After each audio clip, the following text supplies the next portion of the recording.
ഉയ്യോ അമ്മേ, സമയം 8 മണിയായി. എന്റെ ടൂർ ബസ് പോയി കാണും. വേഗം ഇങ്ങോട്ട് വാ അമ്മേ. അയ്യോ മോളെ, അമ്മ ഉറങ്ങിപ്പോയടി. അമ്മയോട് ഞാൻ ഇന്നലെ പറഞ്ഞല്ലേ രാവിലെ നേരത്തെ വിളിക്കണോന്ന്. ഇപ്പൊ ടൂർ ബസ് പോയി കാണും, ഉറപ്പാ. നീ വേഗം കുളിച്ച് ഒരുങ്ങു വെച്ചേ. നമുക്ക് ബസ് വിടുന്നതിന് മുന്നേ സ്കൂളിലെത്താൻ നോക്കാം. 7 മണിക്ക് ബസ് സ്കൂളിൽ നിന്ന് വിടുമെന്ന് പറഞ്ഞതാ അമ്മ. ഇപ്പൊ ബസ് പോയി കാണും. എന്റെ പൊന്നു കൊച്ചേ, നീ ഇങ്ങനെ കരയല്ലേ. പോയി ഒരുങ്ങാൻ നോക്ക്. അമ്മ അപ്പോഴത്തേനും അമൃതയുടെ അമ്മേനെ ഒന്ന് വിളിച്ചു നോക്കട്ടെ. ആ വേഗം വിളിക്കമ്മേ. ഹലോ, പിന്നെ ടൂർ ബസ് പോയായിരുന്നോ? അയ്യോ ആണോ?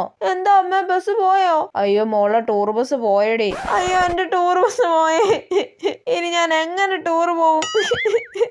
ഇത് സ്വപ്നമായിരുന്നോ? അപ്പൊ ടൂർ ബസ് പോയില്ലേ? അപ്പൊ സ്വപ്നത്തിലാണോ ഞാൻ ബസ് പോയെന്ന് പറഞ്ഞ് കരഞ്ഞേ? ഷടാ, അമ്മയോടൊന്ന് ചോദിച്ചിട്ട് വരാം. അമ്മ, എന്താ കൊച്ച, നീ ഉറങ്ങിയില്ലേ? ടൂർ ബസ് പോയി കാണോ അമ്മ? ഈ 3 മണിക്കാണോടി ബസ് പോകുന്നേ? പോയി കിടന്ന് ഉറങ്ങാൻ നോക്കടി. അപ്പൊ സ്കൂളിൽ പോകേണ്ട ദിവസം ഇത്ര ആത്മാർത്ഥതയില്ല. ഷടാ, 3 മണി ആയതേ ഉള്ളോ?